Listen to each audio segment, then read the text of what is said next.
পক্ষ থেকে আজ 884তম ক্লাসে সকলকে স্বাগত জানাই। আজ সোমবার 16/9/2024। আমাদের আজকের আলোচনার বিষয় শরিক মায়াজম। শরিক মায়াজম নিয়ে আমাদের 40তম পর্ব।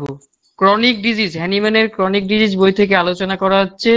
121 নাম্বার পেজ আমার বইয়ে, নতুন এডিশন। আর আলোচনা করবেন আমাদের শ্রদ্ধেয় স্যার ডাক্তার অমরনাথ চক্রবর্তী মহাশয়। আরেকটা জিনিস বলার আছে যে আলোচনা চলাকালীন কেউ ভিডিও ওপেন করবেন না, অডিও ওপেন করে রাখবেন না, আনমিউট অবস্থায় থাকবেন, মিউট অবস্থায় থাকবেন, না হলে অসুবিধা হয় আলোচনা চলাকালীন। এটা খেয়াল রাখবেন। স্যারের আলোচনা শুনুন, আমরা প্রশ্ন নেব পরে। প্রশ্ন থাকলে অবশ্যই আপনারা করবেন, মেসেজ বক্সে লিখে দিতে পারেন, কিংবা আমরা মেন আলোচনার পর আমরা প্রশ্ন নেব। আমি স্যারকে অনুরোধ করছি আজকের আলোচনা শুরু করার জন্য। ধন্যবাদ। উপস্থিত সকল চিকিৎসক বৃন্দকে আন্তরিক শুভেচ্ছা জানাই এবং হোমিও দর্পণের পক্ষ থেকে আমার আন্তরিক ভালোবাসা জানাই। আজকে সকলকে অনুরোধ করব, প্রতিটি ওয়ার্ড মন দিয়ে শুনুন, সারা জীবন কাজে লাগবে। যদি এটা বুঝতে পারেন, আপনারা যা এতদিন করে এসছেন সেইটাকে বিচার বিশ্লেষণ করতে পারেন। বিচার বিশ্লেষণ করার ক্ষমতাটা ডেভেলপ না করলে তো হবে না। ওইটাই তো মূল বিষয়। রোগী দেখে তো আমাকে বিচার করতে হবে, পালসিটিরা দেবো না থুজা দেবো, ন্যাট্রামির দেবো না ন্যাট্রাম কার্ড দেবো। এই যে বিচার বিশ্লেষণের জায়গাটা যদি তৈরি না হয় তাহলে তো হবে না। হোমিওপ্যাথিতে তো এইটাই মূল জায়গা। ছক কষে হোমিওপ্যাথি হয় না, ছকের প্রয়োজন আছে কিন্তু ছকটাই সব নয়। তা আগের দিন আমরা আলোচনা করছিলাম diet and mode of life নিয়ে। এই diet and mode of life কিন্তু আমাদের তো লাগবে। একটা পেশেন্টের খাদ্য খাওয়ার ইচ্ছে অনিচ্ছে, তার সেটা সহ্য হয় কি হয় না ইত্যাদি, এগুলো তো লাগবেই। এবং তার সঙ্গে যেটা মোড অফ লাইফ, মানে কি আমরা কিভাবে লাইফ লিড করছি। এখনকার লাইফ লিডিং এর মধ্যে একটা ভিডিও ওপেন হয়ে আছে, তা লাইফ লিডিং এর মধ্যে আপনারা চিকিৎসা করতে গিয়ে দেখছেন কি এখনকার ছেলেরা, যারা একদম ইয়াং ছেলেরা, হ্যাঁ, আপনার কাছে চিকিৎসা করতে আসছে ধরুন, এবার হচ্ছে যে এদের এই চোখটা দেখতে হবে। চোখের কোণে সামান্য কালো বা এইগুলো আমি ঠিক বোঝাতে পারবো না, আমি জাস্ট ইন্ডিকেশনটা দিলাম। এগুলো একটু খেয়াল করলেই জানবেন যে বেটা রাত জাগে অথবা ম্যাস্টারবেশন করে অথবা শাকসবজি কিচ্ছু খায় না। এই তিনটে অপশনের মধ্যে একটা হবে। এবার দেখবেন আজকালকার ছেলেরা রাত 3টে পর্যন্ত এই দেখছে, মোবাইল দেখছে। যে ছেলেটা রাত 3টে পর্যন্ত মোবাইল দেখে তাকে আপনি ভালো করতে পারবেন কি? তা তো লাইফস্টাইলে বিশাল গন্ডগোল। কেউ আবার দেখা যাচ্ছে যে এয়ার কন্ডিশনের মধ্যে থাকে, সে এবারে রোদই লাগায় না গায়ে, সে হেঁটেই চলে না। সে পরে তো তাকে আপনি কি করে সারাবেন? হাজার সিলেকশন করে সারাতে পারবেন না। পরে রোগ সারাতে গেলে শুধু ওষুধটাই সাফিসিয়েন্ট নয়, আমরা তো ওষুধের ডোজ, মাত্রা, মায়াজম, হ্যাঁ, সিমটম সিমিলারিটি, অনেক কিছু বলি আমরা, শক্তি বলি, এগুলো সব তো লাগবে। কিন্তু পাশাপাশি যদি এইটা যদি আপনি না করতে পারেন, না বুঝতে পারেন, আপনি আটকে যাবেন, পেশেন্ট সারবে না, অবস্টাকল টু রিকভারি। ফলে আপনাকে জানতে হবে সে কোন ফ্যামিলি থেকে এসছে, কিভাবে এসছে, কেন এসছে, তার পরিচয়টা জেনে তারপরে তাকে চিকিৎসার ব্যবস্থাটা করতে হবে। এটাই কিন্তু হ্যানিম্যান এখানে খুব সুন্দর বলেছেন। এবং আজকে এই চ্যাপ্টারটা আলোচনা করতে গিয়ে আমি এখানে লেখা আছে আমার বিবিআই ডক্টর কেশি দাস কথা, কেশি দাস বলতে আমার গুরুর কথা লেখা আছে, আমার স্মরণে পড়লো।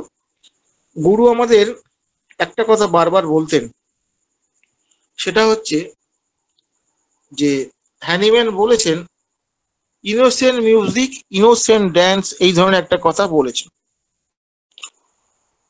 ইনোসেন্ট কথাটা উল্লেখ করেছেন, কিন্তু ইনোসেন্ট কিন্তু কথাটা মাইন্ডেড একটা ওয়ার্ড, কিন্তু অনেক কিছু গুরুত্বপূর্ণ ভূমিকা আছে এর মধ্যে। এটা স্যার বারবার বলতেন, for mental nourishment. Mental nourishment মানে মানসিক পুষ্টির জন্য। এবং মানসিক পুষ্টির কথা কিন্তু হ্যানিম্যান এই প্রথম বলেছেন। আপনারা হ্যানিম্যানের যদি জীবনে যদি প্রথম দিকে যদি পড়েন, যখন তিনি চিকিৎসক হন নাই, সেই সময়টা এক মানসিক রোগী ক্লোকেনব্রিংকে তিনি আরোগ্য করেছিলেন, এবং সেইখানে কিন্তু তার মেন্টাল স্ট্যাটাসটা তিনি খেয়াল করেছিলেন, তো সেই অনুযায়ী তিনি তাকে আরোগ্য করেছিলেন। পরে মেন্টাল স্ট্যাটাসটা আপনাকে বুঝতে হবে একটা রোগীর, যদি সেটা না বুঝতে পারে তাহলে মহা মুশকিল ব্যাপার। এবার আসা যাক মূল পয়েন্টে আসুন। Person belonging to the higher classes should also be urged to take works for more than is their customs. কি দারুণ কথাটা বলছে দেখুন, হায়ার ক্লাস কথাটা এখানে বলেছে। কিন্তু হায়ার ক্লাসের যদি কোনো পেশেন্ট আসে, ধরুন ধনী পরিবারের ছেলে যদি আসে, তাহলে আমরা ভাবছি খুশি হলাম যে না পয়সাটা ঠিক মতো দেবে।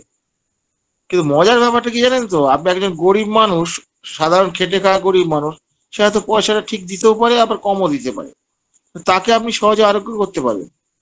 এই ধনী ক্লাসের লোকেদের কিন্তু আরোগ্য করা খুব মুশকিল। একটা দিক হচ্ছে যে অর্থনৈতিক স্বাধীনতার জন্য তারা স্বেচ্ছাচারী হয়, আপনার ওষুধও খাবে। এমনও আমি দেখেছি, না আবিষ্কার করেছি আর কি, আমার কাছে এসছে, পেটের রোগের নাম করে সে এসছে, তা আমরা তো টোটালিটি করে দিয়েছি। সে দেখা যাচ্ছে সে অন্য রোগের জন্য সে কিন্তু অন্য ওষুধ খাচ্ছে, সেটা সে আমাকে বলে নাই। তার সেক্সের প্রবলেম ছিল বলে নাই, ওটার জন্য ওষুধ খাচ্ছে বলছে হ্যাঁ সেক্স, হ্যাঁ ঠিক আছে। এই যে ব্যাপারটা যেটা, এরকম কিন্তু অনেক খিচুড়ি আছে। বিশেষ করে এটা কিন্তু এক অতি মূর্খের মধ্যে পেতে পারে, আর ধনী ব্যক্তিদের ওই ব্যক্তি স্বাধীনতার নাম করে স্বেচ্ছাচারিতার মধ্যে পেতে পারে। মানে যখনই আপনি পেশেন্টটাকে দেখবেন, তার কিন্তু ফ্যামিলি স্ট্যাটাসটা আপনাকে জানতে হবে। এখানে হ্যানিম্যান কি বলছেন, তারা যেরকম যেটুকু হাঁটে, কি হচ্ছে, take works more than in their custom, তাদের রীতি অনুসারে যেটুকু হাঁটে, ওর তো হাঁটে না বেশি, তার থেকে বেশি হাঁটতে বলছে। ওয়াকের কথাটা বলছেন, এক্সারসাইজের কথাটা বলেন, ওয়াক। এই ওয়াকটা তার কি, হাঁটাটা একটা খুব গুরুত্বপূর্ণ বিষয়, তাদের এই অ্যাডভাইসটা দিতে হবে, না দিলে হবে না। The physician may allow this class to innocent amusement of moderate, innocent amusement, innocent কথাটা ভালো করে খেয়াল করুন। ইনোসেন্ট অ্যামুজমেন্ট, অ্যামুজমেন্ট মানে বিনোদন, আনন্দ করা। বিনোদন তো আমরা সবাই কম বেশি করি, কিন্তু ইনোসেন্ট কথাটা কিন্তু খুব গুরুত্বপূর্ণ কথা। ইনোসেন্ট কথাটা কেন বলছি লক্ষ্য করে দেখুন, ভাবলে অবাক হয়ে যান যে হ্যানিম্যানের মেধা কোন পর্যায়ে, যেখানে তিনি এই কথাটা এত বছর আগে ইনোসেন্ট এটা বলছে। এখনকার কি শুনতে পাবেন, এখন যে আপনি ধরুন এই যে অ্যামুজমেন্ট, ধরুন আমার গান বাজনা, ধরুন গান বাজনা আমরা করি, গান তো অনেকেই আমরা শুনি, ভালোবাসি বা পছন্দ করি, ভালো লাগে। তাহলে গানটা তাহলে কি হবে, এমনি গান হলে হবে না, ইনোসেন্ট হতে হবে। ইনোসেন্ট মানেটা কি, ইনোসেন্ট মানে হচ্ছে নির্মল, নির্মল অর্থে। যেমন ইনোসেন্ট চাইল্ড কাকে বলি, ইনোসেন্ট চাইল্ড মানে নির্মল চাইল্ড, মানে বাচ্চা শিশুদের আমরা তো নির্মলই বলি, ইনোসেন্ট কি বলি, তারা আমাদের মতো বদমাইশি নাকি, আমাদের মতো বদমাইশ নয় তো। তাহলে এই যে ইনোসেন্ট কথাটা বলি, মিউজিক এসে ইনোসেন্টটা কি হবে, যেটা আপনাকে উত্তেজিত করবে না। আজকালকার যেসব গান ডিজে ফিজে হাবি জাবি সব রকম আছে, তারপরে শুধু তাই নয়, উচ্চ স্বরে বাজানো, আমার পয়সা আমি বাজাবো তোমার কি, ব্যাপারটা এরকম। তো এই যে সিভিক সেন্সের অভাব সমাজে, আর প্রতি জায়গায় পাবেন এগুলো। আর এই যে গন্ডগোলের জায়গাটা যেটা, এখানে এই মিউজিক দিয়ে হবে না, ইনোসেন্ট মিউজিক, উত্তেজনা দেবে করবে না, সোজা innocent music of moderate. Moderate মানে কি, জোরে নয়, জোরে নয়। দেখুন তখন কিন্তু হ্যানিম্যান আবিষ্কার করেন, তখন কিন্তু এই সাউন্ড পলিউশনের কথা আবিষ্কার হয় নাই। এই তো সাউন্ড পলিউশনে ইদানিং আপনারা গোটা 30 বছর শুনতে পাচ্ছেন। কোন যুগে হ্যানিম্যান এই জায়গাটা আবিষ্কার করে গেছেন দেখুন, উল্লেখ করেননি। কিন্তু এই মডারেট কথা কেন বলছেন, সাউন্ডটা মডারেট হবে কেন, অ্যামুজমেন্টটা মডারেট হবে কেন, এই যে জায়গাটা যেটা, এইটা হচ্ছে মানে হ্যানিম্যানের মেধাকে বোঝার জায়গা। প্রত্যেকটি ওয়ার্ডে কিন্তু এখানে গুরুত্বপূর্ণ আছে। Becoming dancing amusement in the country that is conceivable with the strict diet. তারপর কি বলছে, এই যে ড্যান্সের কথাটা যেটা বলছে, ড্যান্সটা যেটা হবে ড্যান্সিং অ্যামিউজমেন্ট, ড্যান্স বলতে কি যে দেশে যে ড্যান্স প্রচলিত আছে, প্রত্যেক দেশেই তো সাংস্কৃতিক একটা ব্যাপার থাকে, সে সেটা করবে, যার দেশে যেরকম সাংস্কৃতিক আছে সেটা সে করবে, এবং কনসিডার উইথ স্ট্রিক্ট ডায়েট, কথাগুলো বলছে এইগুলো সে বলছে, বলার পরে কিন্তু হ্যানিম্যান বলছেন স্ট্রিক্ট ডায়েট তাকে ফলো করতে হবে। কার ক্ষেত্রে? ধনী পরিবারের লোকেদের ক্ষেত্রে। কথাগুলো ভালো করে বুঝুন। ধনী পরিবারের লোকেরা গিয়ে মদ খাবে, রাত জাগবে, পার্টি করবে, হ্যাঁ, এরা যত ধরনের বেলেলাপানা বলা যেতে পারে, যত ধরনের স্বাস্থ্যের পক্ষে ক্ষতিকারক ব্যাপারগুলো করবে, এগুলোকে এই সব পেশেন্টকে মুখের উপর বলার মতো সাহস থাকতে হবে আমাদের। সাহস যদি না থাকে, আপনার তো বদনাম হবে, আপনার বদনামের থেকে হোমিওপ্যাথির বদনাম বেশি হবে। ফলে আমাদের এই জায়গাগুলো সতর্ক হতে। এক জায়গায় হ্যানিম্যান বলেছেন যে এই ধনী লোকেদের চিকিৎসার ব্যাপারে, ঠিক এক্সাক্ট ল্যাঙ্গুয়েজটা আমার মনে নেই এখন, কারণ আমি ওটা পড়েছিলাম, তো থাকলে আপনারা ডিটেলস বলতে পারতাম। তার অর্থটা হচ্ছে এরকম, কনোটেশনটা হচ্ছে এরকম যে ধনী লোকেদের চিকিৎসার সম্পর্কে সাবধান হতে হবে আমাদের, এবং ওদের অ্যাভয়েড করার দরকার হতে পারে। কেন কি বলছেন?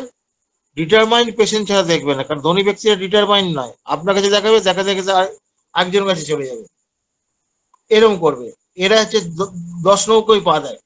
গরিব মানুষটা শেষ হবে, ডাক্তারবাবু আমি গরিব মানুষ বা আমি মধ্যবিত্ত, আমাকে এটা দেখুন, অনেকদিন ধরে ভুগছি স্যার, আপনার নাম শুনে আসলাম, আমি চেষ্টা করব। এরা কিন্তু অনেক বাধ্য হয়, আপনি যেভাবে বলবেন তাহলে সেইভাবে চলতে হবে। তার মানে কি, এই ধনী লোকেদের চিকিৎসা যখন আপনি করবেন, তাকে হাঁটতে তো বলতে হবেই, পাশাপাশি তাকে অ্যামুজমেন্টের কথাটা বলতে হবে। সেটা মিউজিক হতে পারে, সেটা ড্যান্সিংও হতে পারে।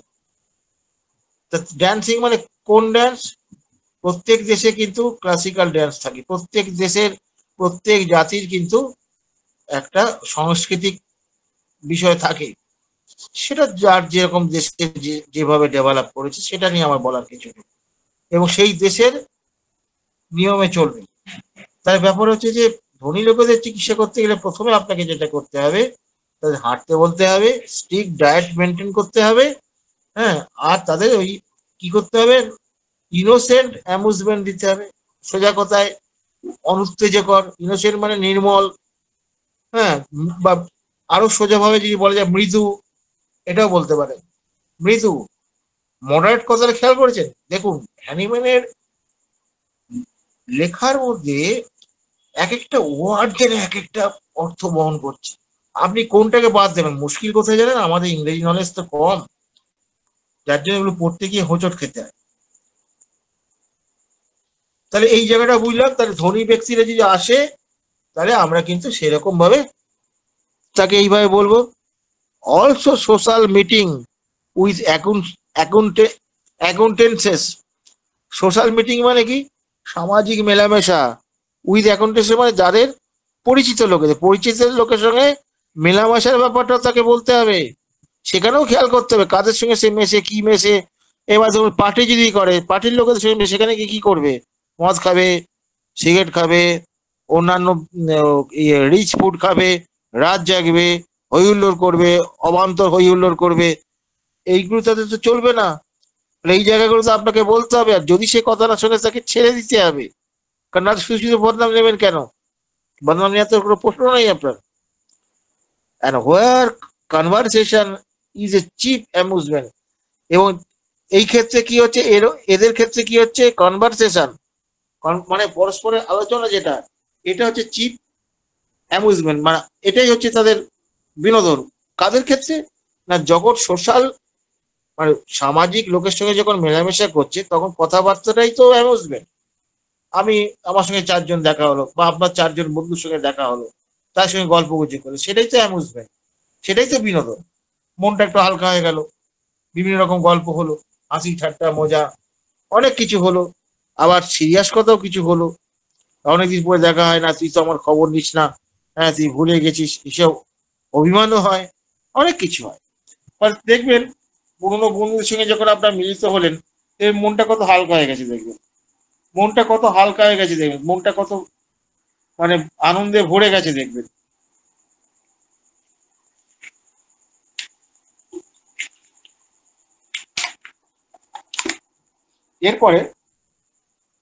এরপর কি বলছেন,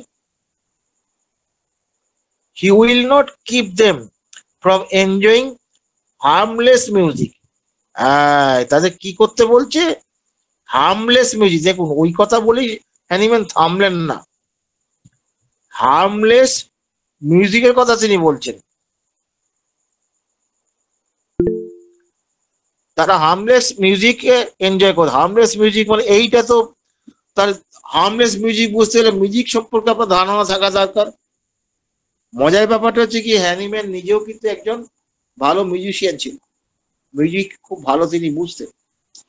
আমাদের জেন কাঞ্জিলাল, আমাদের খুলনায় জন্ম, আমাদের দেশে ওই দেশ থেকে বিতাড়িত করা হয়েছিল, 155 টাকা না 50 টাকা এরকম নিয়ে বিতাড়িত করা হয়েছিল পাকিস্তান আমলে 55 সালে বলে। তারপরে সেই মানুষটি কিন্তু ভালো বেহারা বাজাতেন। এবং মজার ব্যাপার হচ্ছে কি, যে বড় বড় যারা মনীষী যারা, তাদের মধ্যে কিন্তু সঙ্গীত প্রিয়তা, কেউ সঙ্গীত বাজাতে পারেন বা অনেকে সঙ্গীত ভালো শ্রোতা বা বুঝতে বা বোদ্ধা সেটাও আছে। ফলে হোমিওপ্যাথদের মধ্যে কিন্তু এই জায়গাটাও কিন্তু ভালো হতে হবে, কারণ সঙ্গীতের সঙ্গে হোমিওপ্যাথির কিন্তু অনেক মিল আছে। সঙ্গীত ছন্দ ছাড়া হয় না, হোমিওপ্যাথিতে সেই ছন্দহীনতাই তো রোগ, ছন্দে ফিরিয়ে আনাই তো আমাদের কাজ। এবং আপনি যখন রুগীটা দেখবেন, সেখানে যদি আপনার মানসিক ছন্দ নষ্ট হয়, আপনি চিন্তা করছেন আরে আমার ওই জমিটা তো চাষ করতে হবে, আরে ও ও টাকাটা দেবার কথা ছিল দিল না, কি হবে। তাহলে আপনার ছন্দ যদি নষ্ট হয়ে যায়, রুগীর ছন্দ তো আপনি নষ্ট করবেনই বল। ফলে ছন্দটা সব জায়গায় লাগবে, ছন্দহীন হলেই গন্ডগোল। তারপর কি বলছে, harmless music and from listening lecture which are not fatiguing। এবং এটাও ভাবে তা আনন্দ উপভোগ করতে পারে কারণ লেকচার শুনবে, which are not too fatiguing, যেটা খুব তাকে বিরক্ত করবে না। ফ্যাটিক মানে ক্লান্ত হলো, এখানে বিরক্ত ব্যাপারটা আসছে। অনেকের বক্তব্য শুনতে শুনতে বিরক্ত লাগে না, বিরক্ত লাগলে কি করে, ধর কি ধর অন্যদিকে কথা বলছে, এবার পাশাপাশি বন্ধু আছে, এইটাই ব্যাপার এটাই ব্যাপার, অন্যদিকে চলে গেল। কিন্তু যদি সেটা মনোজ্ঞ যদি হয়, সেটা যদি খুব চিন্তাকর্ষক হয়, মনোরঞ্জক যদি হয়, প্রতিটি কথা কিন্তু মন দিয়ে শুনবে। আচ্ছা, আমার কথাগুলো কি শুনতে পাচ্ছেন? কোনো জড়িয়ে যাচ্ছে না তো? হ্যাঁ, ক্লিয়ার শুনুন, প্রত্যেকটা কথা শুনুন, এই ভিডিওটা আবার শুনবেন কয়েকবার। He can permit the theater only exceptionally। তার থিয়েটারের কথাও বলছেন হ্যানিম্যান, এখানে থিয়েটারের কথা বলছেন। যদিও তার অটোবায়োগ্রাফি জীবনী ইয়েতে সেখানে থিয়েটার শুধু নয়, আরো অনেক কিছু তিনি বলেছেন, মানে শিল্পকর্ম টর্ম এগুলো করতে বলেছেন, অনেক কিছু বলেছেন তিনি, এগুলো ফর মেন্টাল পারপাস। এখানে তাহলে কি বলছে, permit only the exceptionally but can never allow the playing of card. তাস খেলার কিন্তু অ্যালাউ করা যাবে না। কিরম মজার ব্যাপার দেখুন, তাস খেলা, তখনকার যুগে তাস খেলা কি হতো, তাস খেলাতে জুয়া হতো, তো তাসে তো জুয়া খেলা হতো, স্টিল নাও এখনো হয়। দেখুন হ্যানিম্যানের চোখ কিরম দেখেছেন, কি চোখটা তার। তো এইটা দিয়েও সে কি হবে, ওই জুয়া খেলবে, তার মানে কি জুয়া খেলে সে কি হবে, তার স্বাভাবিক ছন্দ থেকে সে নষ্ট হয়ে যাবে। আর যারা জুয়ারি যারা, তাদের তো সংসারে অশান্তি লেগেই থাকবে, এবং তারা পরিবারের কথা ভাবে না, তারা শুধু নিজের আনন্দটাকেই ভাবে। ফলে সেখানে যদি পরিবারে যদি আনন্দ না থাকে, সেই পরিবারের রুগীকে আপনি সারাতে পারবেন? মিনিমাম আনন্দ তো থাকতেই হবে, তাহলে সারাবেন কি করে?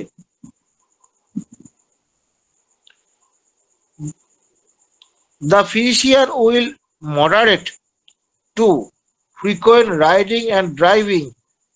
তখনকার যুগে তো ঘোড়ায় চড়া পড়া ছিল, তো ঘোড়ায় চড়া ছিল, ঘোড়া গাড়িতে ছিল, সেটা বলছেন। তারা কিন্তু এই যে ইয়েরা মানে ফিজিশিয়ান উইল মডার পেশেন্টদের বলবে বা ইয়ে করতে বলে যে তোমরা রাইডিং করতে পারো কি তোমরা ড্রাইভিং করতে পারো, should now how to vanish intercourse intercourse মানে এটা যৌনক্রিয়া নয়।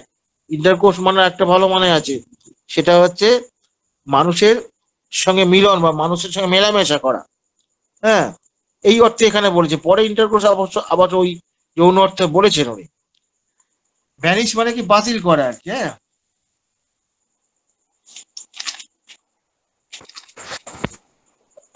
মানুষের সঙ্গে যদি তুমি মেলামেশা না করে কোনো ইয়ে, আপনি যে এরকম যদি পান, তা সে মানুষটাকে সুস্থ হবে?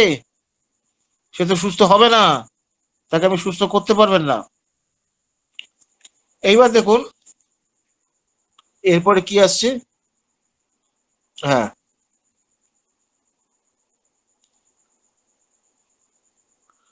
and which should prove that to morally and psychologically injurious। তার মানে কি, যখনই আমি কারোর সঙ্গে এইভাবে মিশবো না বা ইয়ে করবো না যখন, হ্যাঁ, না সরি সরি, আমি একটা ভুল বললাম, সরি সরি সরি, আমি একটা ভুল, এই ইন্টারকোর্সটা মানে হচ্ছে যৌনক্রিয়ার কথাই বলেছি। হ্যাঁ, বলছি যৌনক্রিয়া এটা যদি বন্ধ করে দেওয়া হয় বা কিছু কারো যৌনক্রিয়া, আমার সঙ্গে বলি না তুই আমার ওষুধ চলাকালীন তোমার মেলামেশা করবে না, এই কথা আমরা অনেক সময় বলি অনেক ক্ষেত্রে। তো বললে কি হবে, সেখানে তার মোরালি এবং সাইকিক্যালি মানে মানসিকভাবে সে কিছু ইনজিউরিয়াস হবে, তার পক্ষে একটা ক্ষতি, ইনজিউরিয়াস মানে আঘাতপ্রাপ্ত হবে, সোজা কথা ক্ষতিকারক হবে। অ্যাজ দিস অলসো ফিজিক্যালি ইনজিউরিয়াস, এটা শারীরিকভাবেও ক্ষতিকারক। দ্য ফ্লার্টেশনস, ফ্লার্টেশন মানে হচ্ছে কি করবো, ছলাকলা করা বা মিথ্যে ভান করা, প্রেমের ভান করাকে সোজা কথা। আর এমটি এক্সাইটেশন, এমটি মানে কি, এই যে এমটি মানে ফাঁকা, ফাঁকা এক্সাইটেশন। এই ফাঁকা এক্সাইটেশনটা কি বলতে চাইছি আসলে, সেক্সুয়াল ইয়েটা হচ্ছে প্রাকৃতিক নেচার, সেক্সুয়ালিটিটা হচ্ছে প্রাকৃতিক নেচার, এটা প্রকৃতি প্রদত্ত গুণ যেটা আমরা ব্যবহার করি। whereas এমটি এক্সাইটমেন্ট মানে কি, সেক্সুয়াল ইয়েতে আরো অনেকভাবে মেটানো হয়, সেক্সুয়াল ইয়ে ছাড়াও আরো অন্যান্য অনেকভাবে আমরা মেটানো হয়, যেমন ম্যাস্টারবেশন আপনারা জানেন মেটানো হয়। তাছাড়া ব্যাপার হচ্ছে এই জায়গাগুলো তিনি কি বলছেন, অফ সেন্সুয়ালিটি বিটুইন দ্য সেক্সেস। হ্যাঁ, এইগুলো কিন্তু তাকে, এই জায়গাগুলো কিন্তু তাকে কি করতে হবে, এই জায়গাগুলো তাকে কিন্তু সাবধান হতে হবে, বা সেই জায়গাগুলো আমাদের তাদের বোঝাতে হবে যে এই ধরনের জিনিসগুলো তার করা উচিত হবে না। এইগুলো যদি করে তাহলে পেশেন্টটা কিন্তু আপনি সারাতে পারবেন না। অতিরিক্ত ইন্দ্রিয়াসক্ত যদি হয়ে পড়ে, ইন্দ্রিয়াসক্ত মানে যৌন ইয়ে এইসব শক্ত, তাহলে কিন্তু অতিরিক্ত হলে কিন্তু তাকে একটু রিডিউস করতে হবে, কমাতে হবে, কিন্তু বন্ধ করার কথাটা বলা যাবে না। তারপরে তিনি কি বলছেন, the reading of indelicate novels. Reading মানে, ইনডেলিকেট মানে কি, ইনডেলিকেট মানে অশালীন বা রুচিবিহীন বই, বই উপন্যাস, নভেল বলে উপন্যাস। আরে উপন্যাস তো আজকে আর কে পড়ে, এই মোবাইলে তো আপনি মোবাইলে দেখুন না, মোবাইলে কজন ইয়ে দেখে বলুন দেখি, উপন্যাসের থেকে আরো রগরগে জিনিস দেখে এই মোবাইলের মধ্যে। এই মোবাইল আপনাকে একদম স্বর্গে নিয়ে যেতে পারে আর নরকের চরম দ্বারে নিয়ে চলে যেতে পারে। তাই দেখুন এই যে এখনকার জেনারেশনটা যেটা হয়েছে, তারা এইসব যৌন উত্তেজনাকর সব বিভিন্ন ছবি দেখছে, তার যৌন কর্ম করছে না। যৌন কর্মটা কিন্তু প্রাকৃতিক নিয়ম। যৌন উত্তেজনাকর সিনেমা দেখছে, যৌন উত্তেজনাকর ভিডিও দেখছে, বা ওই ধরনের লেখালেখি পড়ছে, ইয়ে করছে, এই যে জিনিসগুলো, এগুলো যদি চলতেই থাকে, হ্যাঁ, এইগুলো যদি চলতেই থাকে, আপনি রুগীকে সারাতে পারবেন না। ওই যে এমটি এক্সাইটেশন কথাটা খেয়াল করে দেখুন, এমটি ফাঁকা মানে সোজা কথা, কর্ম তো কিছু হচ্ছে না এখানে, এটা করা যাবে না। তারপর কি বলছে যে নভেল পড়া যাবে না, নভেল আমাদের নভেল অ্যান্ড পোয়েমস হবে লাইক ক্যারেক্টার। পোয়েমস ওই ধরনের কবিতা তো থাকে, আপনি বন্ধু বান্ধবের মধ্যে দেখবেন ছড়া কেটে যৌন কবিতা অনেকেই ইয়ে করে, ইয়ারকি মেরে বলে, ছড়া কেটে কেটে মজা করার জন্য বলে, ইয়ে করে। এইগুলো নিয়ে বেশি মাতামাতি করা যাবে না, এইগুলো মাতামাতি করলে কিন্তু আপনি তাকে সারাতে পারবেন না। As well as superstitious, prejudice, enthusiastic. Enthusiastic মানে কি, যে প্রবল উৎসাহী, এইগুলো কিন্তু কোনোটাই, এগুলো চলবে না, এগুলোকে বাদ দিয়ে চলতে হবে, এগুলো বাদ দিয়ে না চললে কিন্তু তারপর সতর্কতা সে কি কি করছে এটা জানতে হবে। এইবার আসা যাক কতগুলো পয়েন্টে চলে আসা যাক। সেটা হচ্ছে এই যে আমি বললাম যে এই যে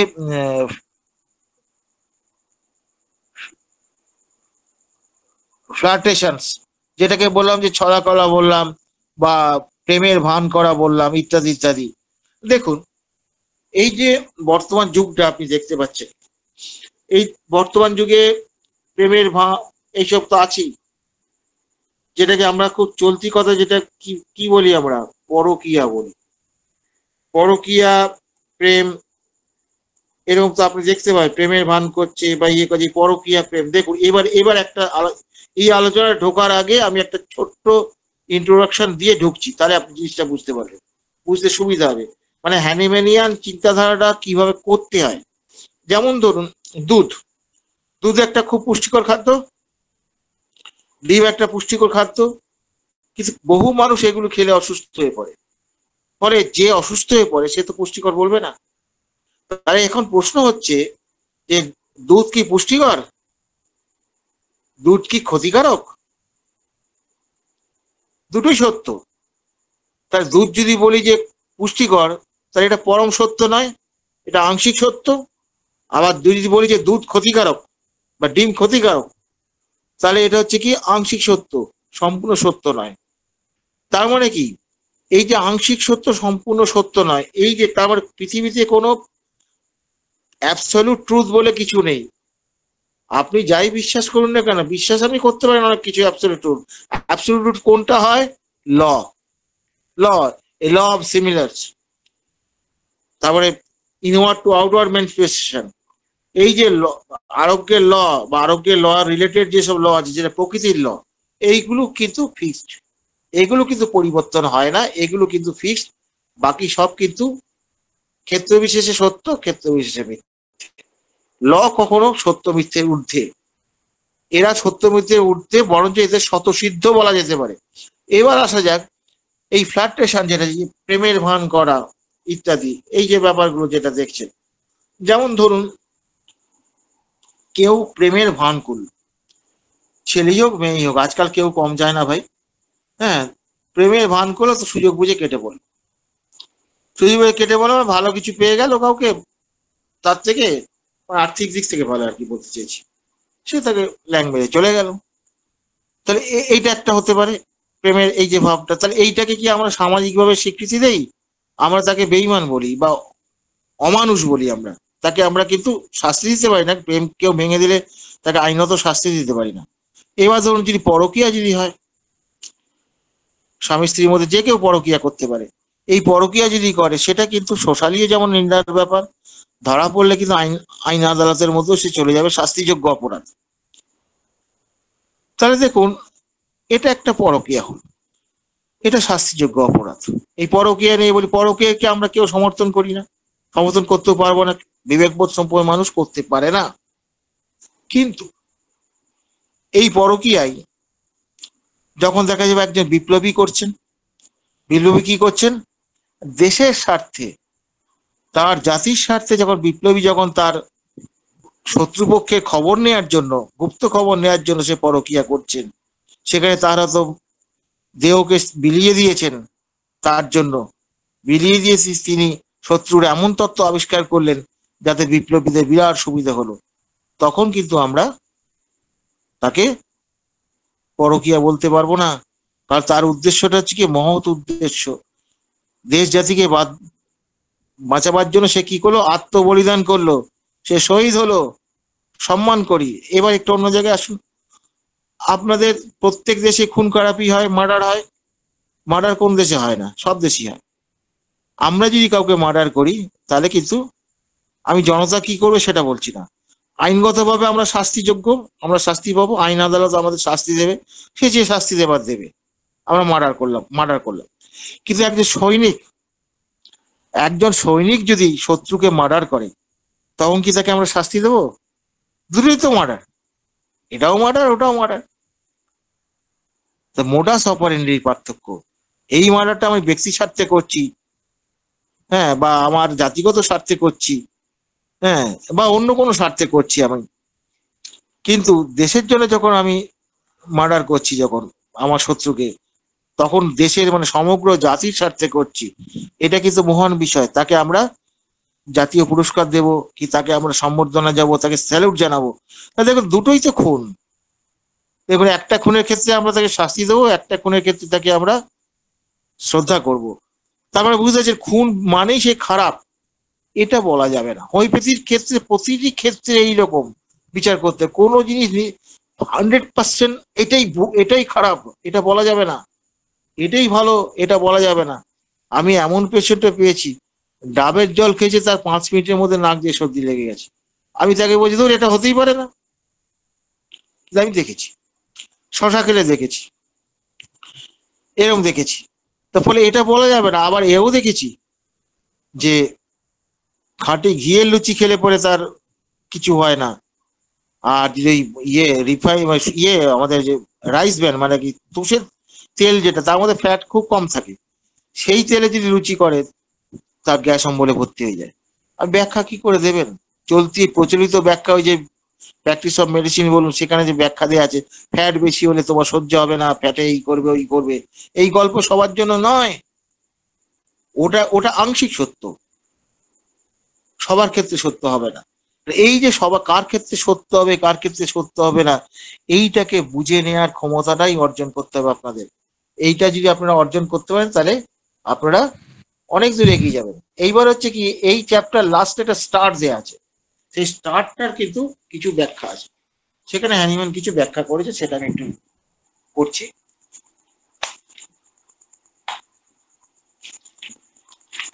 ও আমার বইয়ে কত পাতা একটু বলে দিচ্ছি, কিন্তু বললো আমার বই 107 পাতা,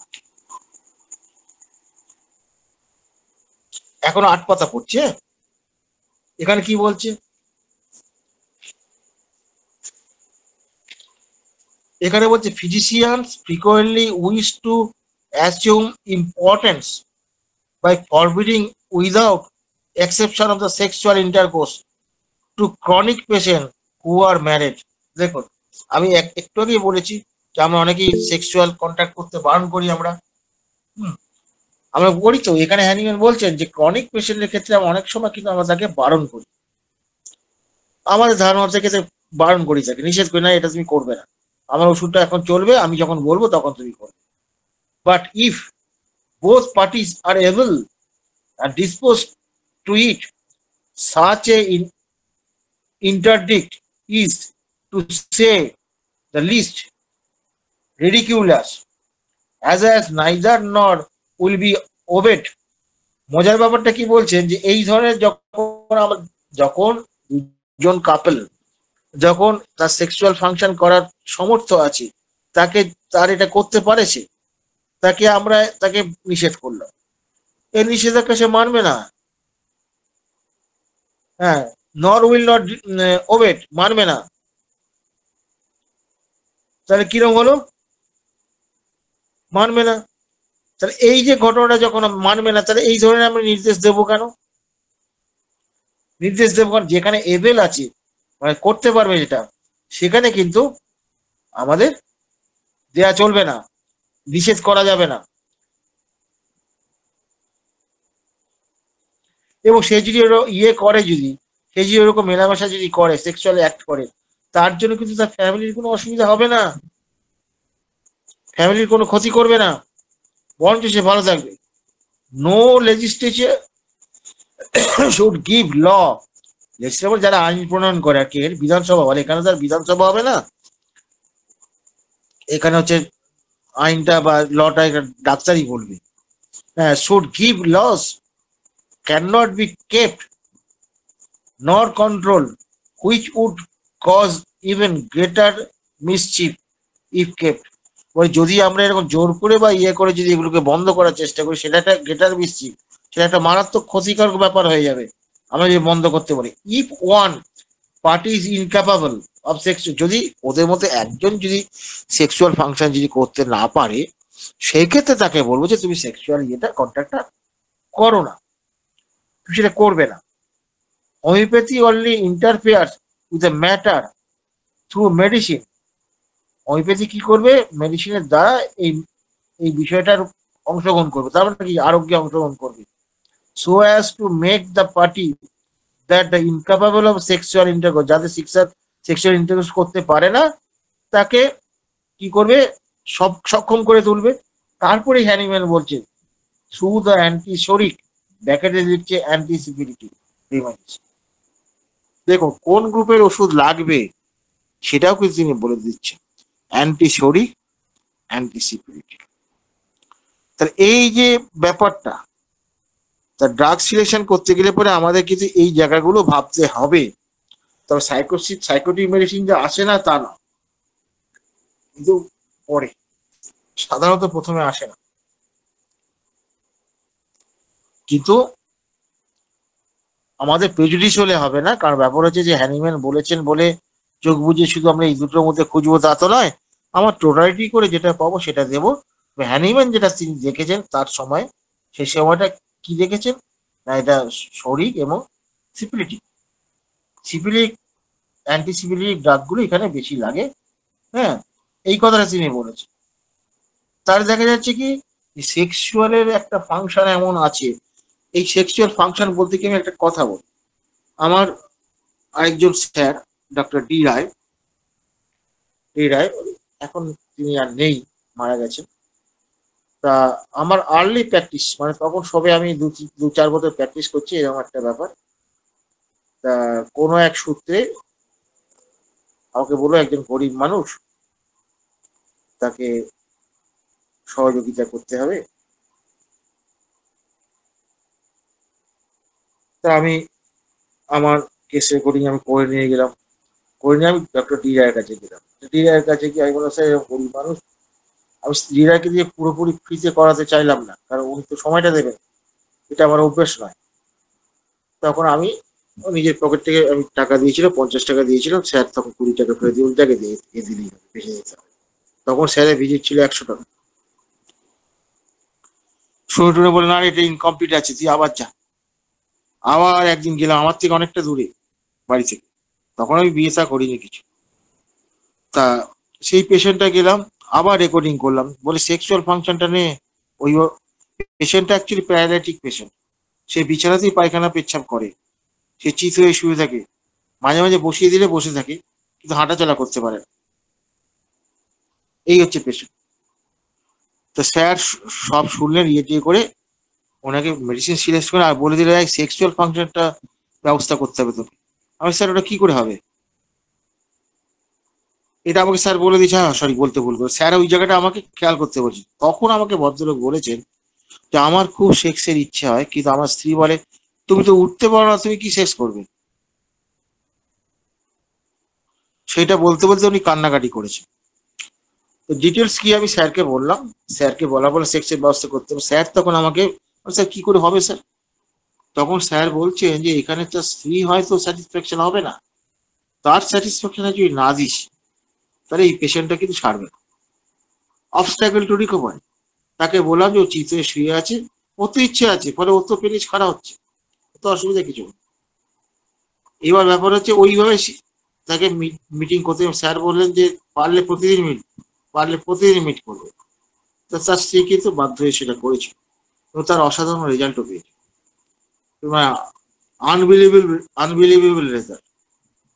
তার ফলে ব্যাপারটা হচ্ছে কি, যে আপনি যে একটা চিকিৎসা যখন করবেন তখন আপনি কোন ক্ষেত্রে কি, এখানে দেখুন সেক্সুয়াল পাওয়ারটা কিন্তু দুজনেরই এভেল। মানে এই ভদ্রলোক শুয়ে থাকলেও তার সেক্সুয়াল পাওয়ার ছিল, আর মহিলা তো ছিল, যেহেতু স্বামী উঠতে পারে না সেই জন্য তার সঙ্গে সেক্সুয়াল হয় না। তাহলে দেখুন এইখানে হ্যানিম্যানের নির্দেশনাটা মানা হলো, এবেল থাকলে দিতে হবে, না দিলে হবে না। যদি আপনি ওটা না দেন, অবস্ট্যাকল টু রিকভারি হবে, আপনি রোগী সারাতে পারবেন না, আপনি সঠিক ওষুধ দিয়েও সারাতে পারবেন না। আর এই অবস্ট্যাকল রিকভারিটা কিন্তু অত্যন্ত, হ্যাঁ বাহ, একজন কে তুলে দিলেন, খুব ভালো জিনিস তুলে দিয়েছেন। হ্যাঁ, তার ফলে ব্যাপার হচ্ছে যে এই সব তথ্যগুলো আপনারা কিন্তু অর্গাননে পাবেন। অর্গাননটা খুঁটিয়ে খুঁটিয়ে বারে বারে পড়ুন। অর্গানন এমন একটা বস্তু, এখন আমি অর্গানের কিছু বিষয় নিয়ে লেখালেখি করছি, আমি স্বীকার করছি যে আমি এতদিন যা বুঝেছি আবার প্রত্যেকে দেখছি অনেক কিছু নতুন বোঝা হচ্ছে। আসলে অর্গাননটা হচ্ছে হ্যানিম্যানের শ্রেষ্ঠ লেখা। হ্যানিম্যানের মতন মেধাবী লোক বলাটা অন্যায়, সরি ভুল হয়ে গেল। হ্যাঁ,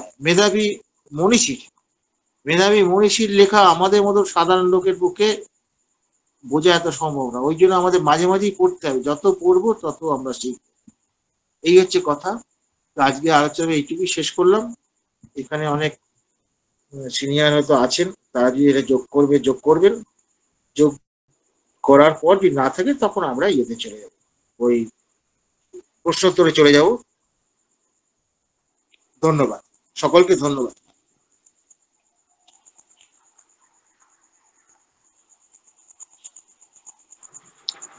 অসংখ্য ধন্যবাদ স্যারকে আমাদের।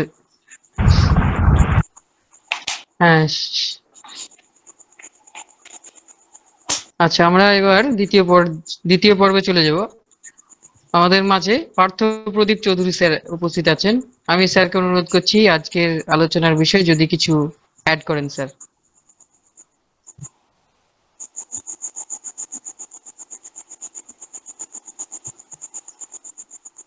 পার্থ প্রদীপ চৌধুরী স্যার।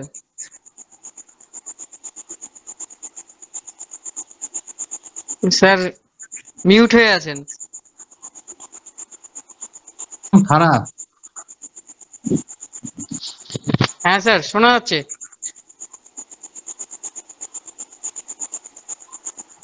আর তো পাচ্ছি না শুনতে কিছু স্যার। হ্যালো। হ্যাঁ স্যার, শুনতে পাচ্ছি। হ্যাঁ, শোনা যাচ্ছে স্যার। আচ্ছা, মানে একদম বাউন্সার দিয়ে দিল, ওভার বাউন্ডারি করে দিল লাস্টের যে এক্সাম্পলটা দিয়ে।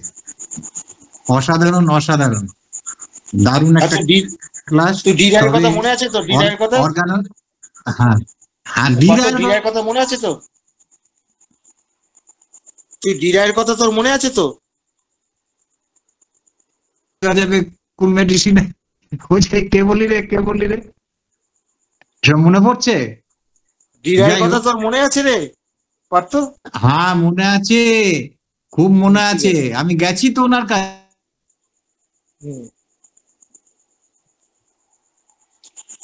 এই ওর বাচ্চার নেটটা বড় ডিস্টার্ব করছে।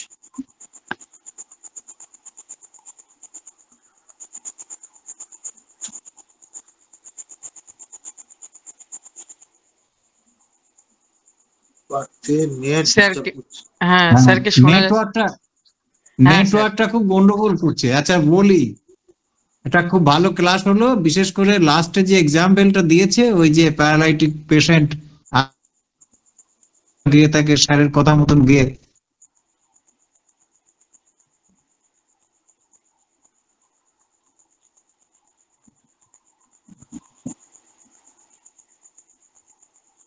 আবার আটকে যাচ্ছে।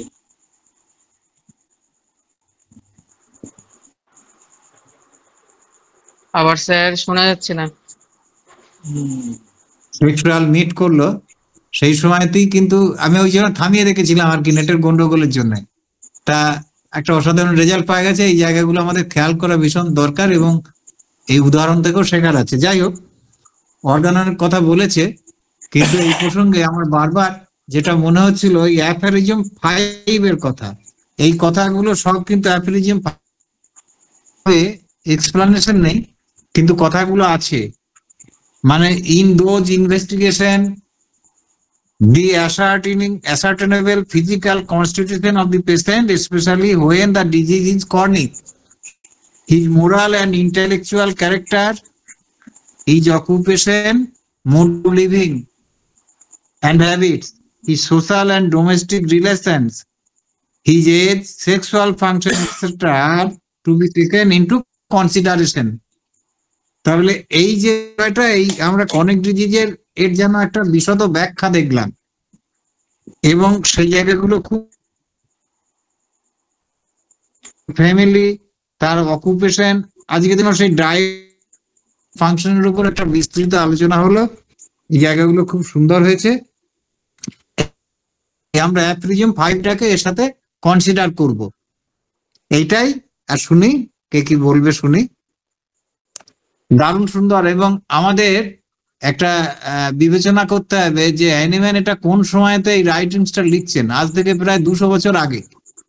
এবং সেইটা এই যে বিদেশে আর এদেশে তখন কিন্তু বলতে গেলে সেই বিবেকানন্দ শিকাগো গেলে তো বোধহয় 150 বছর হচ্ছে, 150 বছর। তাহলে সেটা তারও আগে, তখন এক দেশ থেকে এক দেশে যাতায়াতে ভীষণ সমস্যা ছিল, জানতেই পারা যেত না।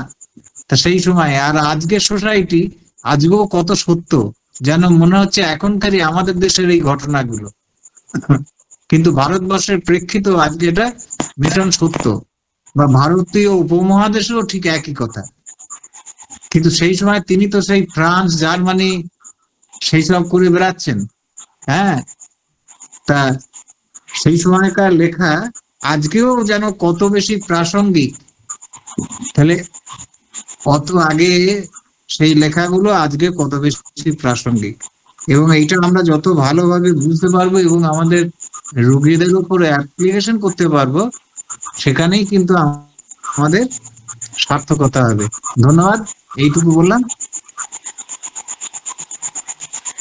আচ্ছা, ধন্যবাদ আমি স্যারকে। হ্যাঁ আমি স্যার একটা বলুন। কথা একটা কথা বলতে ভুলে গেছি। ডক্টর কেশি দাস প্রত্যেক ইয়েকে গান শুনতে বলতেন, আধ ঘন্টা করে অন্তত গান শুনবে। তুমি কি গান ভালোবাসো যদি বলে, ডিজে মানে ওই দুমদাম যদি বলে, তবে না ওসব গান শুনলে হবে না, ওর মধ্যে কোনটার ভালো এই মডারেট করে দিতেন। কেউ যদি লোকগীতি করতে পারে, ঠিক আছে লোকগীতি তুমি হালকা ইয়ে করে আধ ঘন্টা শুনবে, ভালো হয় ওর সঙ্গে তুমি যদি গুনগুন করে গাও, এটা স্যার বলতেন। ব্যাপারটা কি? ব্যাপারটা হচ্ছে হ্যানিম্যানের শিক্ষাটাই হচ্ছে প্যাসিভ ইনভলভমেন্ট নয়, অ্যাক্টিভ ইনভলভমেন্ট। আপনি যদি রিচার্ড হেল যদি পড়েন দেখতে পাবেন সেখানে এই অ্যাক্টিভ ইনভলভমেন্টটা আপনাকে করাতে হবে। এটা নিজেও যদি করেন ভালো, রোগীকেও বলতে হবে, অসুবিধা কিছু নেই, সে করুক না, তার সঙ্গে ইয়ে করুক। শুধু গানই করতে হবে তা না, আবৃত্তি করেও করতে পারেন, বা আপনার পছন্দের কোনো নাটক থাকে, নাটকও আপনি ডায়লগ বলতে পারেন, যার যেটা পছন্দ, এটা নিয়ে আমার বলার কিছু। এবং সেটা খুব লো ভালো, খুব জোরদার ইয়ের করে না। এবং স্যার এটা প্রত্যেককে বলতেন যে এইটা তুমি শুনবে বা এটা তুমি করবে। আর মিউজিক থেরাপির গল্প তো আপনারা জানেন তো, বিশেষ করে উন্নত প্রদেশগুলোতে বহু রোগের ক্ষেত্রে মিউজিক থেরাপি করা হয়। মিউজিক থেরাপি বলতে গিয়ে আমার মনে পড়লো, এই একটা গল্প হঠাৎ মনে পড়ে গেছে। আমার যিনি গুরুজি আর কি, আমি যার কাছে ক্লাসিক্যাল শিখতাম আর কি, তা সেই ভদ্রমহিলা স্ট্রোক হয়ে যায়। তো স্ট্রোক হওয়ার পর তারপরে কি, যে ডাক্তার দেখছিলেন, তা উনি হচ্ছে ভৈরবী রাগটা খুব অসাধারণ, মানে চিন্তা করা যায় না, একদম পাগল করে দেবে। ভৈরবী রাগে এত ভালো গাইতে পারতেন। এক একজনের শিল্পীর না অনেক রাগ জানলেও কিছু কিছু বিশেষ রাগ এক একজনের শিল্পীর মধ্যে অসাধারণ ফোটে। তা তখন তার ভাইও একজন খুব ইন্টারন্যাশনাল সায়েন্টিস্ট, তার ভাই। তখন সেই ডাক্তারবাবু বললেন যে ঠিক আছে, ভৈরব রাগ নিয়ে আসা হলো। ভৈরব রাগ নিয়ে এসে ওনার ওই বেডের কাছে খুব মৃদু ভলিউমে বাজাতে শুরু করালো। বাজানোর মিনিট 15-র মধ্যে উনি চোখ খুলতে শুরু করলো। তার আগে পর্যন্ত চোখটা খোলেননি, বা ডাকলেও সাড়া দেননি, কিছু করেননি। ওটা যেন চোখটা খোলার চেষ্টা করছে। মানে খুব অসাধারণ ব্যাপার যে 1 সপ্তাহের মধ্যে পেশেন্ট বাড়ি ফিরে আসলো। কি অসাধারণ রেজাল্ট! এবং এটা বিদেশে কিন্তু এগুলো অ্যাপ্লাই করা হয়। মিউজিক থেরাপি এখানেও ইন্ডিভিজুয়ালাইজেশনের ব্যাপার আছে। এখানেও কিন্তু ওই যে কোনো মিউজিক করে ইয়ে করে তার শুনতে হবে কোন গান ভালোবাসে, কি করে, কোন ধরনের গান ভালোবাসে, সেইগুলো দিয়ে যদি করা যায় তাহলে কিন্তু ভালো রেজাল্ট আসবে। ফলে আপনাদের রেকর্ডিং এ করছেন বটে, বিশেষ করে যেসব পেশেন্টের ক্ষেত্রে খুব অশান্তি আছে, বা যেসব পেশেন্ট কিন্তু অ্যাংজাইটিতে ভোগে, খুব সাধারণ অ্যাংজাইটি, খুব সাধারণ ঘটনা থেকে, কেউ কিছু করেনি তবু সে ভোগে, এইসব পেশেন্টদের ক্ষেত্রে কিন্তু এগুলো আপনি অ্যাপ্লাই করে দেখতে পারেন। আমরা অ্যাপ্লাই করেছি, আপনারা করে দেখুন না। ফল পেলে গ্রহণ করবেন, নাহলে ছুঁড়ে ফেলে দেবেন। আমি তো কাউকে বাধ্য করতে পারি না। করে দেখুন, আমরা বারে বারে করে দেখেছি। এবং এটা যদি করেন না, দেখবেন আপনার পেশেন্টগুলো অনেক ভালো থাকবে। আপনার ওষুধ কথা বলবে, আপনি যে ওষুধ দিচ্ছেন কথা বলবে, আপনি নিজে অবাক হয়ে যাবেন। কিছু কিছু ক্ষেত্রে অবাক হয়ে যাবেন কি অসাধারণ রেজাল্ট দেয়। এই মিউজিকটাকে ব্যবহার করুন। আমি যেমন এই রিসেন্ট একটা ঘটনা বলছি। তার সুগারের ওষুধ খাওয়া বন্ধ হয়ে গেছে। কি ব্যাপার? তার হিস্ট্রি নিয়ে দেখা গেল কি তিনি একজন খুব ওয়েল ড্যান্সার, অসাধারণ ড্যান্সার, মানে রাজ্য পুরস্কার অনেক কিছু পেয়েছেন। বিয়ের পর থেকে সেটা আর কিছু করতে পারেননি। তার সুগার আছে, আরো কিছু কিছু প্রবলেম আছে, সব ভুগছেন, পেটের বিভিন্ন রকম প্রবলেম। আমি সব শুনে বললাম আপনাকে নাচ শুনতে হবে প্রথমে, যদি পারেন নাচতে হবে। এই বছর আর নাচবো, এখন প্রায় 50 বছর বয়স হয়ে গেছে। না নাচেন, হাতে তালটা দেবেন, ছন্দ দিলে পরে শরীরে ছন্দ ফিরে আসবে। ইদানিং তিনি কিন্তু ঘরে নাচতে শুরু করেছেন, উনি আর থাকতে পারছেন না। রিসেন্ট জাজ হয়ে গেছেন এক জায়গায়, আমাকে ফোন করে বলছে ডাক্তারবাবু আমি জাজ হয়ে একটা জায়গায় গেছি, খুব আনন্দে আছি। সুগারের এত ফল করেছে সুগার, যে ডাক্তারবাবু সুগারের ওষুধটা যেটা খাচ্ছিল ওটা বন্ধ করে দিয়েছি। বন্ধ করে দেওয়ার পরে 2 মাস পরে সুগার করে দেখেছে সুগার নর্মাল। এই হচ্ছে মজার ব্যাপার। তো ফলে ব্যাপারটা হচ্ছে তাকে যদি আমি ওটা না দেই, যখন আমি তার ওই মিউজিকের ব্যাপারটা জানতে পারলাম, যখন কান্না বিশ্বাস করতে পারবে না, আমার অনেক সম্ভাবনা ছিল, আমি অনেক বড় জায়গায় পৌঁছতে পারতাম, আমি পারলাম না। উফ, কি কান্না! তাহলে এই যে অবরুদ্ধ তার জীবনের কষ্ট, এই যে মেনটেনিং, এই যে বাধা, এক্সাইটিং কজ এখানে মেনটেনিং কজ হয়ে গেছে। আপনি যদি এটা না বার করতে পারেন, এবং বার তো করলেন, বার করার পর যদি তাকে বোঝাতে না পারেন যে তোমার এটা করতে হবে, তাহলে কি করে হবে? আপনি সারাতে পারবেন? ওষুধ দিলেই সারে নাকি রোগী? তার পরিবেশ তৈরি করতে হবে না? এটা রিসেন্ট ঘটনা আমি বলছি আপনাদের, ওই জন্যই বলছি, এই কারণে যে আপনাদের এনকারেজ করার জন্য বলছি। আপনি করে দেখুন, ঠকবেন না, একদম নিশ্চিত হয়ে বলছি, ঠকবেন না আপনারা। আপাতত এইটুকু বললাম, এবার কারো যোগ করা থাকলে যোগ করুন, আর যোগ করা না থাকলে আমরা প্রশ্ন পর্বে চলে যাবো। এটা আর একটু আমরা একটু ভাবতে পারি আর কি, যেটা মনে হচ্ছে, এটা তো বটেই, মিউজিক থেরাপি একটা তো খুবই ইম্পর্টেন্ট জায়গা। এর সাথে আমাদের ওই যে লাইট এবং কালার, এই কালার এবং লাইট নিয়েও কিন্তু আমাদের একটু গবেষণা করার দরকার, এবং কালার থেরাপি সম্ভবত চালু হয়েছে। মিউজিক থেরাপি তো অনেকদিন আগেই চালু হয়েছে। এর সাথে যে লাইটের ব্যাপারটা, এই জায়গাটা আমাদের একটু কনসিডার করতে হবে। ইন্ডিভিজুয়াল পেশেন্ট, আসলে এভরি পেশেন্ট ইজ ইন্ডিভিজুয়াল, এই কথাটা আমাদের মাথায় রাখতে হবে। আমরা কখনো কিন্তু সবাইকে এক গোয়ালের ভেতর ঢুকিয়ে দিলে হবে না। এই ইন্ডিভিজুয়াল পেশেন্টের কোন জায়গায় মানে কি সারাতে হবে এইটা বুঝতে হবে। হ্যাঁ, এইটা বুঝে সেই মতন আমাদের স্টেপ গুলো নিতে হবে, আর সব জায়গাগুলো কোথায় লিক করছে এটা বুঝতে হবে। ধন্যবাদ স্যারকে, অসাধারণ একটা আলোচনা আমরা পাচ্ছি এখনো। সত্যি তাই, হ্যানিম্যান কত দূরদৃষ্টি সম্পন্ন মানুষ ছিলেন তা আজকের দিনে একদম চাক্ষুষ বোঝা যায়।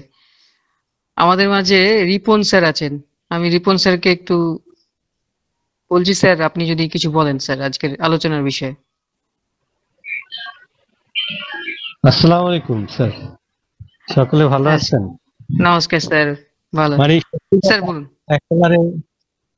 একেবারে কিভাবে বলবো, অমরনাথ স্যার প্রতি আসলে কৃতজ্ঞ না হয়ে পারছি না। যখনই মানে সুযোগ পাই, আর যখনই আসে, আজকে অনেক আগেই ঢুকলাম, মানে অনেক আগে বলতে কি আমি 11:15 থেকে, বাংলাদেশ টাইম 11:15 থেকে আমি ক্লাসে, এখন 11:30 বাজে। মানে প্রথম থেকেই আমি মনে হয় যে একেবারে মন্ত্রমুগ্ধের ন্যায় বিমোহিত হয়ে শুনতেছিলাম। স্যার যখন শুরু করলেন যে মিউজিকের কথাগুলো নিয়ে, যে ভালো ভালো গান বা যেসব গানগুলো উত্তেজিত বা এক্সাইটেড করে, এইসব গানগুলোর কথা বলতে বলতে হঠাৎ করেই স্যার একটা জায়গায় একটা কথা বললেন। হ্যাঁ, আমার হাতে আমি আজকে সারাদিনই অর্থোপেড পড়তেছিলাম, অর্থোপেডটা ওই চিকিৎসার কিছু বিষয়ে নিয়ে জানার ক্ষেত্রে। আমার ওইখান থেকে অনেকগুলো কথা এর মধ্যে, স্যারের অনেকগুলো কথাই এর মধ্যে চলে আসছে ওই বইয়ের। আমি বোধহয় মানে আজকে সারাদিন বইটা না পড়েও যদি স্যারের লেকচার শুনতাম, তাতেও কিন্তু আমার মনে হয় যে আমি বইয়ের ম্যাক্সিমাম জায়গাটাই পেয়ে গেছি। আপনার যে কথাটা বলতেছেন, যে স্যারের একটা কথা আমি আবার একটু কোট করি, সেই কথাটা হচ্ছে যে নীতি, ল পরিবর্তিত হয় না। আশ্চর্য লাগে যে আমি কোরআনের মধ্যে একটা আয়াত পেয়েছিলাম 3বার, কোরআনের মধ্যে 3বার এই আয়াতটা রিপিটেশন আছে বিভিন্ন সূরার মধ্যে দিয়ে। 114টা সূরা, তার মধ্যে 3টা সূরার মধ্যে এই আয়াতটা রিপিটেশন। সেটা হচ্ছে আরবিতে লেখা আছে সুন্নাতুল্লাহিল্লাতি কাদ খালাত মিন কাবলিকুম ওয়ালা জিদা তাবদিলা। আপনি জানেন মানে বদল শব্দটা আরবিতেও এই বদলই আছে, মানে বদলানো, যে ওয়ালা জিদা তাবদিলা, আর এর কোনো পরিবর্তন দেখতে পাবা না। সুন্নাত শব্দের অর্থ হচ্ছে নিয়ম, নীতি, পদ্ধতি। স্যার যেটাকে ল বলেন, এক কথা স্যার যেটাকে ল বলে, যে আল্লাহর মানে প্রাকৃতিক, স্যার কিন্তু এই প্রাকৃতিক শব্দটা বলছেন, ন্যাচারাল। হ্যাঁ, যে সেই ন্যাচারাল কথাটা, যে প্রাকৃতিক যেই ল, এটার তুমি কোনোদিনই পরিবর্তন দেখতে পাবা না। মানে আল্লাহর দেয়া বা সৃষ্টিকর্তার বিধিবিধানের, ধরেন যে ফর এক্সাম্পল একটা জিনিস, যে পানির সংকেত H2O আমরা জানি। এখন যদি তাবৎ বিজ্ঞানীদের এক পাশে রাখি, আর তাবৎ আলেম, পুরোহিত যারা যারা আছে, যে একেবারে নৈকট্য প্রাপ্ত সৃষ্টিকর্তার, তাদেরকে এক পাশে রেখে যদি আমি বলি যে আপনারা দোয়া করেন যে হাইড্রোজেন আর অক্সিজেন নেওয়া যাবে না, কিন্তু তুমি পানি তৈরি করো, হ্যাঁ, সমস্ত বিজ্ঞানীদের এক পাশে বসায় দিব, তারা সারা জীবন চেষ্টা করে যাবে কিয়ামত অবধি বা সৃষ্টির একেবারে বিলুপ্তির টাইম পর্যন্ত যদি সময় পায়, সেইখানে তারা পানি তৈরি করতে পারবে না। এটা, আর ওনারা দোয়া করবেন যে হে সৃষ্টিকর্তা, তুমি তো সবই পারো, দাও না, এই যে চেষ্টা করতেছে তোমার বান্দারা, তোমারই তো সৃষ্টি চেষ্টা করতেছে, হ্যাঁ, তুমি তো সবই পারো, করে দাও না। আল্লাহ যে বলে দিয়েছেন যে সুন্নাতুল্লাহিল্লাতি কাদ খালাত মিন কাবলিকুম, আমি পূর্ব থেকে নির্ধারিত করে দিয়েছি আমার লকে, আমার নিয়মকে, আমার অনুপ্রমাণুর যেই বিষয়গুলো, প্রত্যেকটি ধর্মাচারগুলো, এখানে তুমি কোনো পরিবর্তন দেখতে পাবা না, আর এটাকে বদলানোও যায় না, এটা বদলাবে না। তো হ্যানিম্যান স্যারও এর ব্যতিক্রম না, তিনিও তো একজন বিশ্বাসী মানুষ চরম রকমের, আমরা দেখি সেই জায়গাটা আছে। সেই জায়গাটারই প্রতিফলন এই জায়গায় হলো যে every disease comes from sin. তো আপনাকে যেসব জিনিসগুলো উত্তেজিত করবে, হ্যাঁ, ইভেন ইন্ডিভিজুয়ালের ক্ষেত্রে প্রত্যেকটা জায়গায় কিন্তু ভিন্নতা আছে। স্যারের অসাধারণ লাগছে লাস্ট প্যারালাইসিস যে কথাটা মানে আমাদের পার্থপ্রদীপ স্যার বললেন, আমি আর রিপিট করব না। আমার ওয়াইফ আমাকে পাশ থেকে জিজ্ঞাসা করতে, স্যারের জিজ্ঞাসা করে না ওষুধটা কি, আমি বললাম যে স্যার কোনো দিন তার ক্লাসের মধ্যে ওষুধের নাম বলে না, কি ওষুধ দিচ্ছে। তো ধন্যবাদ স্যার আপনার এই চমৎকার এবং সুন্দর ক্লাসটির জন্য, অসাধারণ একটি ক্লাসের জন্য। সবাইকে, সবার সুস্থতা কামনা করেই আমি রাখছি স্যার। আসসালামু আলাইকুম, আমার জন্য দোয়া করবেন। ধন্যবাদ স্যারকে, অসংখ্য ধন্যবাদ। আচ্ছা, আমরা এবার প্রশ্ন পর্ব চলে যাব। আমাদের মাঝে হ্যান্ড রাইজ করেছিল উৎপল পাল, আপনি প্রশ্নটা করুন। প্রশ্ন নেই, অসাধারণ আলোচনা স্যারের। স্যারের একটা উদাহরণ স্যার যেটা দিলেন, ওইরকম একটা কেস আমি পড়েছিলাম একটা, ওই আমাদের এনআরএস হসপিটালের একটা কেস। সেখানকার একজন অ্যাম্বুলেন্স চালক, তার মেয়ের ওইরকম একটা ডেঙ্গু শক সিনড্রোম হয়ে তার প্যারালাইসিস হয়ে যায়, এবং সেখানকার ডাক্তারবাবুরা বলেছিলেন যে এই মেয়েটাকে আরোগ্য করা অসম্ভব ব্যাপার, মেডিকেল সিস্টেমে একে আরোগ্য করা যাবে না। তো সেক্ষেত্রে ওখানকার একজন সিনিয়র নিউরোলজিস্ট ওনাকে সাজেস্ট করেছিলেন ওই মিউজিক থেরাপি নিয়ে। হ্যাঁ, তো তিনি তাকে বলেন যে ওই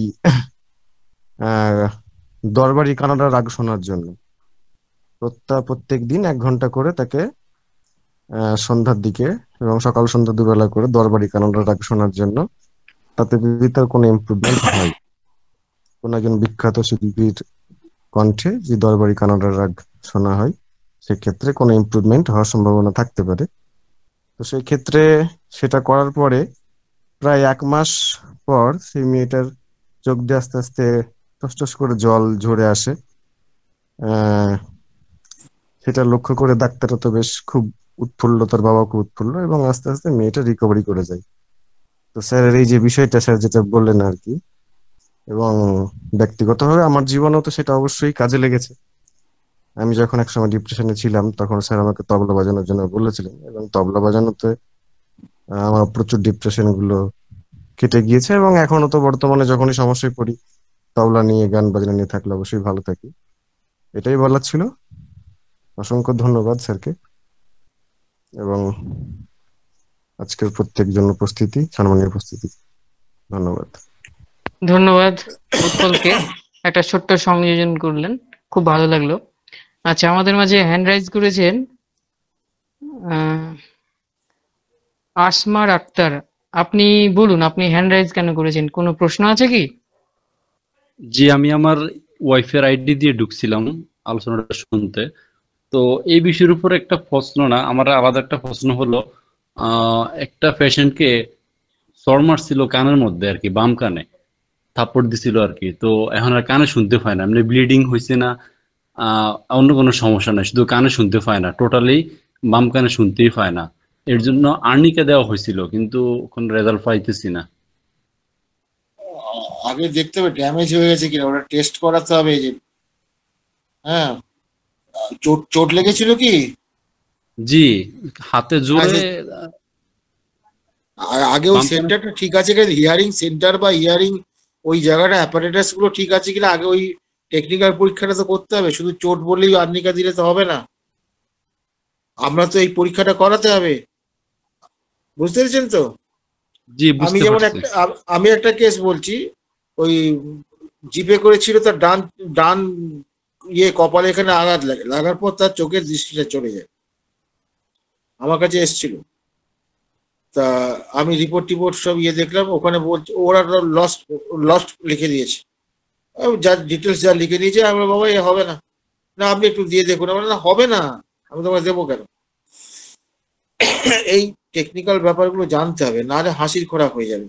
আপনি আগে দেখুন, তার অডিটরি টেস্ট করান, দরকার পড়ে ব্রেনের করতে হবে, সিটি স্ক্যান করতে হবে, এগুলো আগে করার ব্যবস্থা করুন, করে সেখান থেকে রেজাল্টটা কি আসে দেখুন, তারা কি বলছে দেখুন, কি এরকম স্টেজে আছে কিনা আগে সেটা বুঝুন। সেই স্টেজটা তো বুঝতে হবে, স্টেজটা না বুঝলে তো মুশকিল ব্যাপার। এটা আপনি আগে ওই রিপোর্টগুলো দেখুন, ওই রিপোর্টে তার ফেরার মতন বা সারবার মতন অবস্থায় আছে কি। এইটা না জেনে ওষুধ দিয়ে তো লাভ নেই রে বাবা। আমি একটা পেশেন্টের কথা বলছি, একটা মেয়ের পিরিয়ড হচ্ছে না, তাকে বছর দুয়েক ধরে বহু ডাক্তার করেছে, তো সে অ্যালোপ্যাথি দেখায়নি কোনোদিন, হোমিওপ্যাথি দেখিয়েছে। এই করতে করতে করতে করতে আমার কাছে এসছে, কোনোভাবে এসছে আমার কাছে। আমি মেয়েটার চেহারা ছবি দেখে সোজা ব্রেস্ট ডেভেলপমেন্ট নেই ইত্যাদি এইসব দেখে আমার কেমন জানি সন্দেহ হয়েছে। আমি বলছি দেখুন, আপনি আলট্রাসোনোগ্রাফি করুন, ওটা করে আসুন, তারপর আপনার কথা ভাববো। সে বলছে না আমার তো অত টাকা নেই, আমি এখন ওষুধ দেন, পরে আমি করে নেবো। না, না করলে আমি দেবো না। যাই হোক, সেটা কোনোভাবে সে করেছে, করার পর দেখা যায় রুডিমেন্টারি ইউটেরাস। এখন এই রুডিমেন্টারি ইউটেরাসের তখন আমি বললাম দেখুন এইটাতে এই অবস্থা, ওর পিরিয়ড হওয়ার সম্ভাবনা খুবই কম, তবে আপনি যদি চিকিৎসা করেন 6 মাস দেখবো, হতে পারে। তো এই কেসটা হয়নি, আমার সাফল্য আসেনি, উন্নতি হয়েছিল, খিদে ফিদে সবকিছু বেড়েছিল, অন্যান্য সব ফাংশন ঠিক হয়েছিল, কিন্তু পিরিয়ড তার হয়। 6 মাস পরে সে অলরেডি আমার হাত থেকে চলে গেছে, পরবর্তীকালে কি হয়েছে বলতে পারবো। এখন এইটা তো আপনার বা দেখা ইউটেরাসটা অ্যাবসেন্টই আছে, তা আপনি হাজার সিমটম সিমিলারিটি করে করবেনটা কি? আমি ওই জন্য আমাদের অ্যালার্ট ক্লাসগুলো বন্ধ আছে, আমরা রেকর্ড করার লোক পাচ্ছি না বলে, কিন্তু অ্যালার্ট ক্লাসগুলো চালু করা খুব জরুরি। আপনারা কেউ স্বেচ্ছাশ্রম দিয়ে যদি এগিয়ে আসেন খুব ভালো হয়, নাহলে আমাদের ছেলেদের উপর চাপ পড়ে যাচ্ছে, যারা করছে তাদের উপর খুব চাপ পড়ে যাচ্ছে। এটা আমি বাধ্য হয়ে অনুরোধটা করলাম, আপনাদের স্বার্থেই করছি। তা এই অ্যালার্ট সাবজেক্টগুলো জানতে হবে রে বাবা, না জানলে কি করে হবে? জি স্যার, ঠিক আছে, রুগীকে হ্যাঁ এটা বলবো। হ্যাঁ, রুগীকে ওটা বলে ওইটা আগে বার করে, নাহলে শুধু শুধু বদনাম হবে, কি দরকার আছে ভাই? আর এমনিতে তো হোমিওপ্যাথির অনেক দোষ জানেন তো, হোমিওপ্যাথি ডাক্তারের জি, অনেক দোষ। আচ্ছা স্যার, আর কি কারো কোনো প্রশ্ন আছে? প্রশ্ন থাকলে আমরা করব, না হলে ক্লাস শেষ করব এখানে।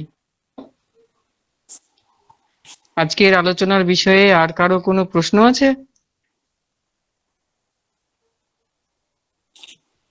কারো কোনো বুঝতে অসুবিধা হয়েছে এত কথা যে বলেছি আমি?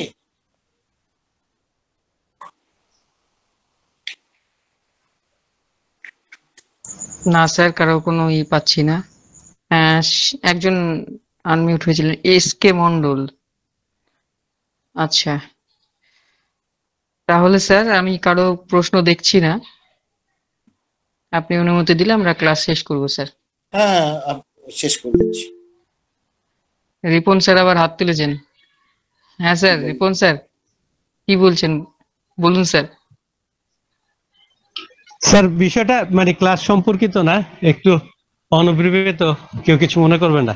পার্থপ্রদীপ স্যার অনেকদিন আগে জিজ্ঞাসা করছিল যে আমাদের আমাকে অনেক দিন আগে জিজ্ঞাসা করছিল যে আসলে বেদের মধ্যে আমাদের এই যে সদৃশ রেকর্ডটা বন্ধ করো আগে। এই কথা আমি শোনা হোক, কিন্তু রেকর্ডটা বন্ধ কর। অন্য প্রসঙ্গ চলে